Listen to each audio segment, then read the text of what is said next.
शहदाद कोट के नौजवान one wheeling जैसे मुसीबत में ताहाल मुब्तला। एसएसपी कंबर शहदाद कोट की जानिब से वन व्हीलिंग पर बंदिश के ऐलान के बाद कोई अमल होते हुए नज़र नहीं आ रहा, जबकि नौजवानों की ज़िंदगी वन व्हीलिंग के बायस मौत के दहाने।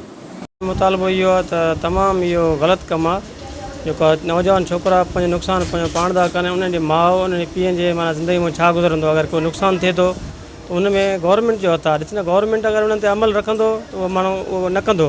हाणे जुमे जो ॾींहुं ख़ासि करे जुमे जो ॾींहुं हूंदो आहे, सभु छोकिरा जेके बि छोकिरा रोलू छोकिरा आहिनि कहिड़ा बि आहिनि, पर उन्हनि खे पंहिंजी ज़िंदगी परवाह न आहे, न पंहिंजे घर वारनि जी गणती आहे न छा। इन जे करे गवर्नमेंट खे इहो थियणु खपे त मां इन ते रखियो अमल खां पहिरियों असां वश टीवी जा शुक्रगुज़ार आहियूं। ऐं वन व्हीलिंग जे हवाले सां असां एतिरो चवंदासीं त शहदाद कोट में काफ़ी सालनि खां वठी बाईपास ते वन व्हीलिंग कई थी वञे ऐं ॿ टे दफ़ा DSP सां बि राब्तो थियो आहे, SHO सां बि A सेक्शन सां राब्तो थियो आहे त नौजवाननि जूं ज़िंदगियूं दाव ते लॻल आहिनि ऐं काफ़ी चकर इहे हादसा थिया आहिनि।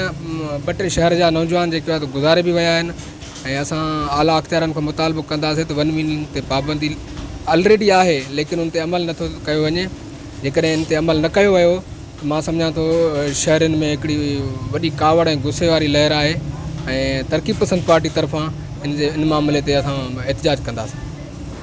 शहरियों का वशनु से बात करते हुए मज़ीद कहना था कि इंतज़ामिया की अदम तवज्जोही के बायस हर साल 3 से 5 नौजवान वन व्हीलिंग की वजह से अपनी ज़िंदगी से हाथ धो बैठते हैं और कई नौजवान ऐसे हैं जो खौफनाक हादसात की वजह से अपाहज वाली ज़िंदगी गुजारने पर मजबूर हो जाते हैं। कैमरा टीम के साथ गुलाम अली ब्रावई, वश TV शहदाद कोट।